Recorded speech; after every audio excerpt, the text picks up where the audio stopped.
வணக்கம். நான் அரந்தை மணியன். இன்றைய நிகழ்ச்சியில் தமிழ் படங்களாக வந்த சரித்திர படங்களை பற்றி பார்க்கலாமா?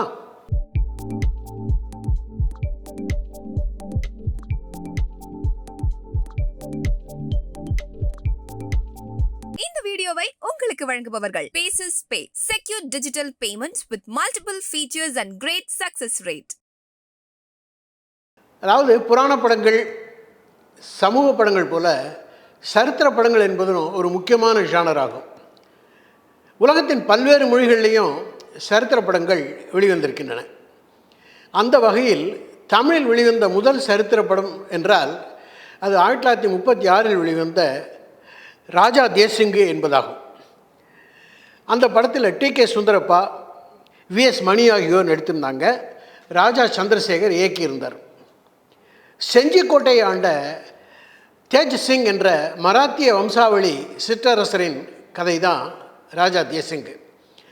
தேஜ் சிங் என்பது தேசிங்கு என்று ஆகிவிட்டது. அதே கதை மீண்டும் 1960 அதே பெயரில் படமாக்கப்பட்டது.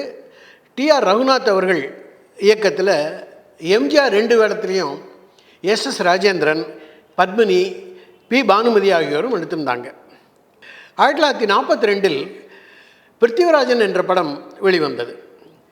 தில்லியை ஆண்ட ராஜபுத்திர மன்னன் பிருத்திவிராஜன், அவரது காதலி ராணி சம்யுக்தாய் ஆகியோரின் காதல் கதையை அந்த படத்தில் எடுத்திருந்தார்கள். பி. சம்பத்குமார் என்பவர் இயக்கியிருந்தார். பி. எச். சின்னப்பாவும் எம்.ஆர். சந்தானலட்சுமியும் கதாநாயகன் நாயகியாக நடித்திருந்தனர். பின்னர் அதே கதை 1962 ராணி சம்யுக்தை என்ற பெயரில் வெளிவந்தது. யோகானந்த் இயக்கத்தில் எம்ஜிஆர் பிருத்திவிராஜனாகவும் பத்மினி சம்யுக்தியாகவும் நடித்திருந்தாங்க. 1959 2 சரித்திர படங்கள் வெளிவந்தன. கருப்பு வெள்ளை படமாக வந்த சிவகங்கை சீமை, டெக்னிக்கலர் படமாக வந்த வீரபாண்டிய கட்டபொம்மன் 2 1959 ரிலீஸ் ஆச்சு. கிட்டத்தட்ட ஒரே மாதத்தில், மே மாதத்தில் ரிலீஸ் ஆச்சு.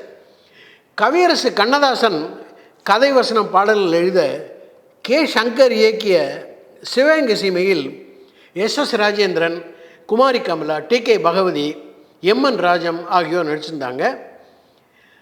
சக்தி கிருஷ்ணசாமி கதை வசனம் எழுத பி.ஆர். பந்துலு இயக்கிய வீரபாண்டிய கட்டபொம்மன் படத்தில் சிவாஜி கணேசன், ஜெமினி கணேசன், பத்மினி ஆகியோர் நடிச்சிருந்தாங்க.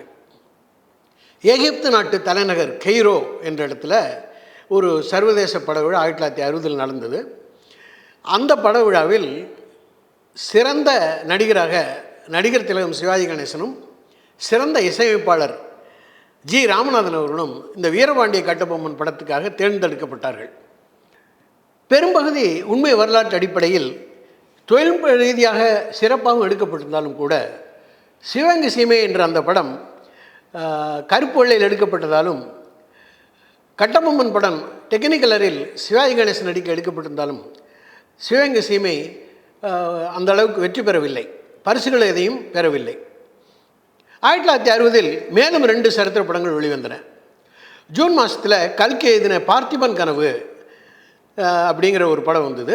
அதை யோகானந்த் இயக்க ஜெமினி கணேஷ், வைஜெயந்தி மாலா, எஸ்.வி. ரங்காராவ் ஆகியோர் நடித்திருந்தார்கள்.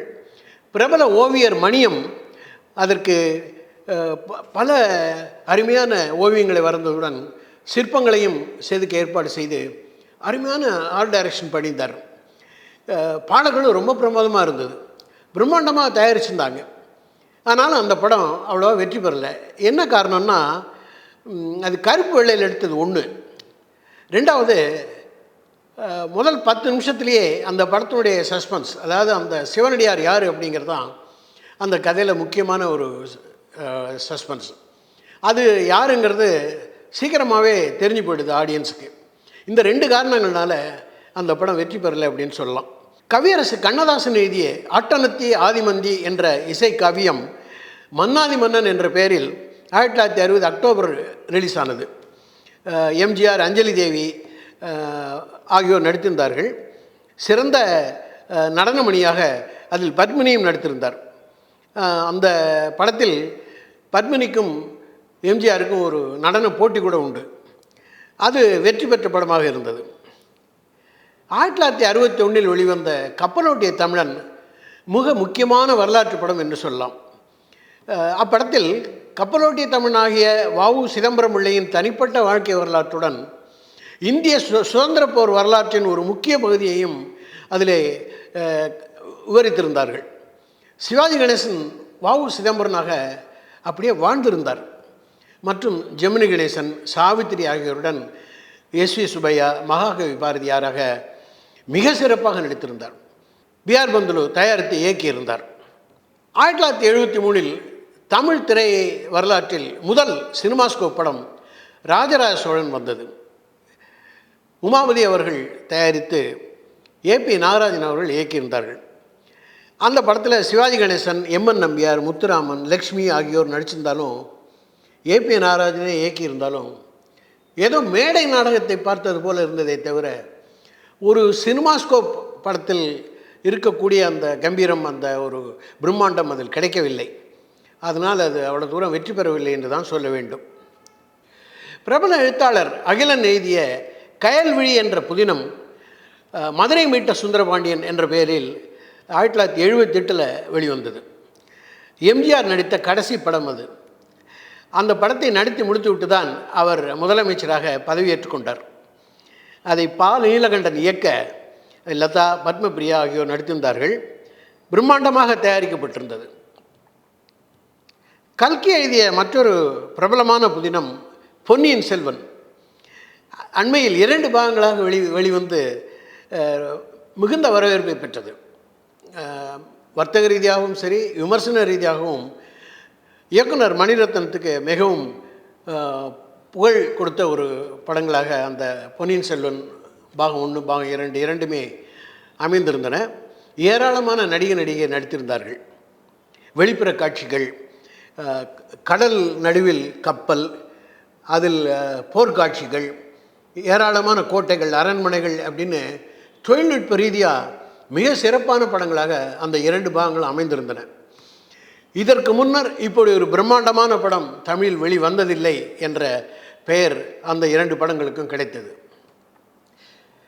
நான் இந்த நிகழ்வில் விவரித்திருந்த இந்த படங்கள் எல்லாம் சரித்திர படங்கள் என்று அழைக்கப்பட்டாலும் உண்மை வரலாற்று செய்திகள் குறைவாகவும் கற்பனை கதாபாத்திரங்களும் காட்சிகளும் அதிகமாகவும் அமைந்திருக்கின்றன.